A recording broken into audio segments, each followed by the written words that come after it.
Welcome back to the Hungry Palate cooking channel. Today I'll be making boneless chicken biryani for you all.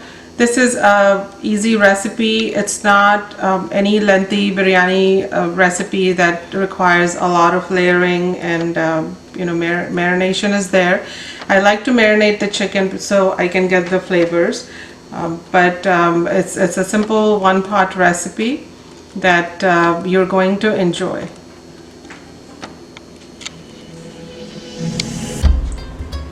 So here I have already marinated the chicken. I kept it overnight. I used chicken tenderloins, the boneless pieces. You can use chicken breast, chicken thighs.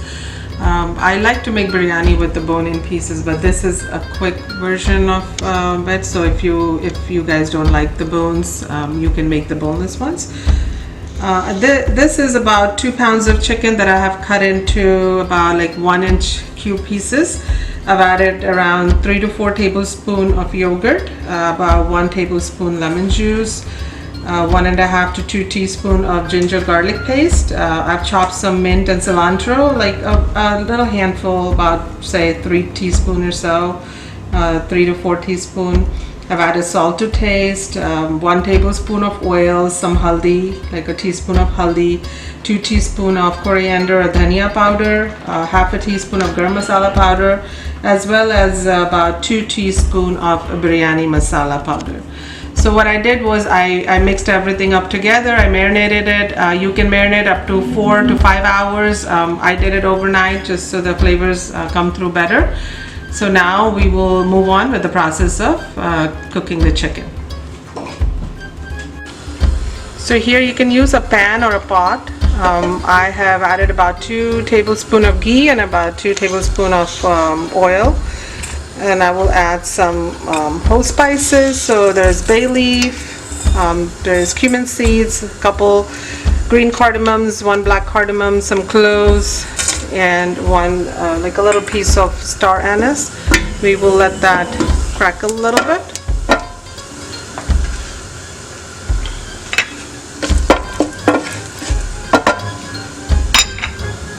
Next I have about 1.5 onions that are thinly sliced. I like using red onion. You can use yellow as well.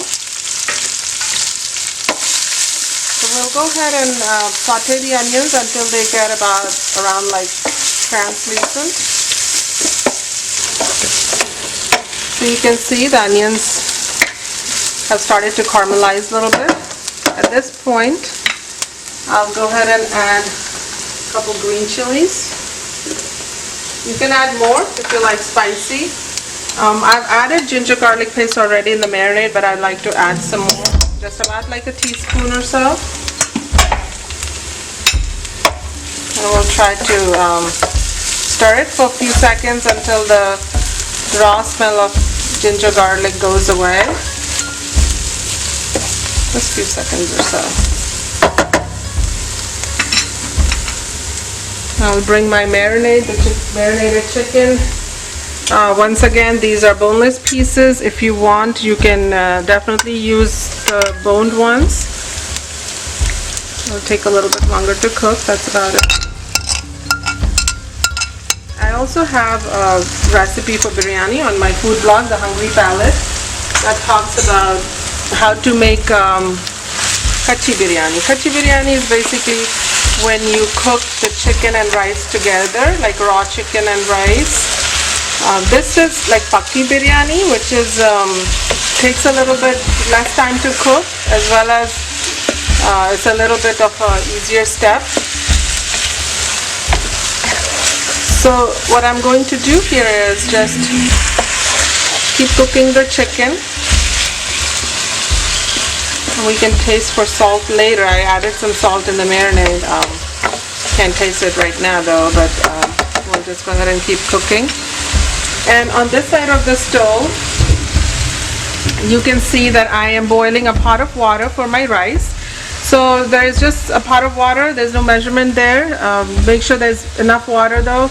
And I've added some cumin seeds, a couple green cardamom, and a teaspoon of ghee in it, and some salt. Next, what I'll do is I have about 3 cups of rice, basmati rice that I washed and soaked for about 30 minutes. I'll go ahead and add that in there and let it boil. So we're going to let it boil for about 4 minutes or so, until 4 to 5 minutes, until the rice is about 80% cooked. And you can tell, I'll show you a little bit, like when you try to touch the rice, it's just like a little grain left in it. It's almost cooked, but it's not fully cooked.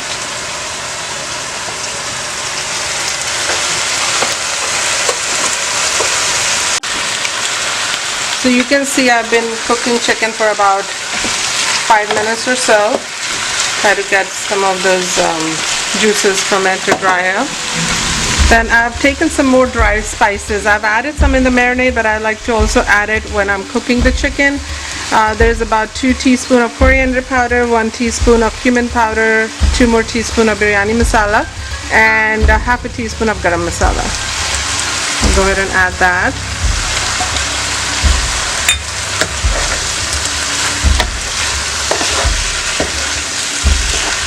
And we will try to cook the masala in there.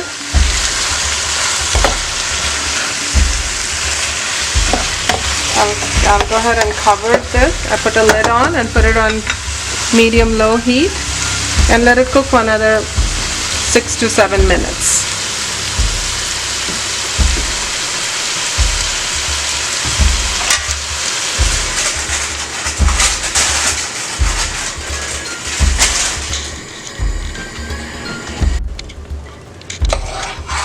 So as you can see, our rice has been boiling for about 6 minutes or so, and I will take a little strand, and when you push it, it should feel it's fully cooked, but there's still like 1 grain left, so that's how you know it's about like 80% or so done. We'll go ahead and strain this rice.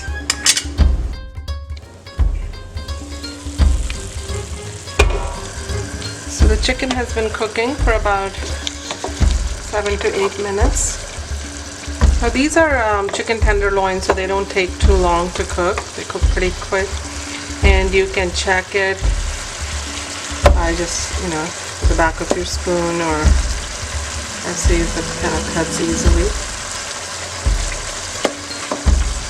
If you're using bone pieces, just give it a little bit more time.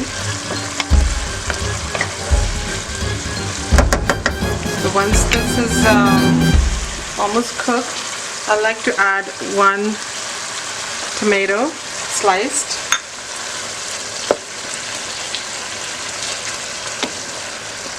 When I make the other authentic style biryani, I don't add tomatoes to it, but in this one, the boneless one, I like the taste of tomato in there. You can raise the heat to high and let the tomato get a little bit soft, and then we'll do our layering process.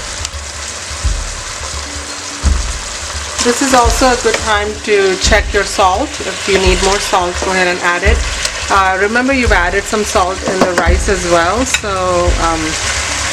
don't try to overdo on that.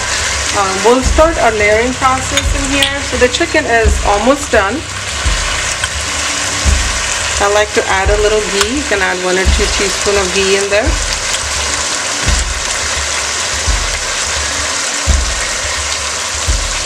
And then goes a mix of mint and cilantro.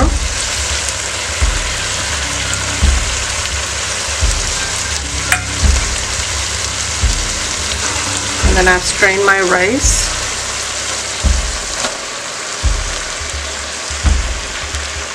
Go ahead and layer it nicely.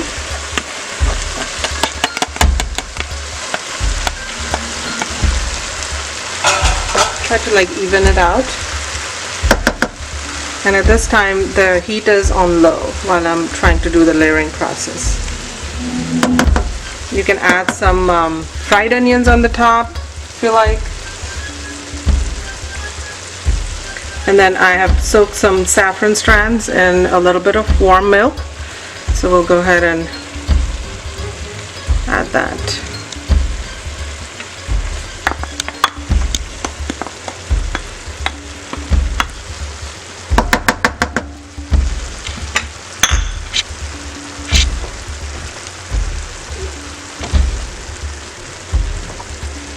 next we'll cover it tightly with the lid and let it cook on about medium low heat for another 5 to 6 minutes. I'll come back and check on it. So it's been about around like 5 to 6 minutes, and you can see I went ahead and added some fried onions in there. I really like the taste of it, so I couldn't resist actually. At this point we'll go ahead and turn the stove off and gently try to see all the flavors have incorporated it in there. So this is our boneless chicken biryani. To serve, you take a dish and you have to be a little bit gentle because you don't want the rice grains to break. Start taking out from one side.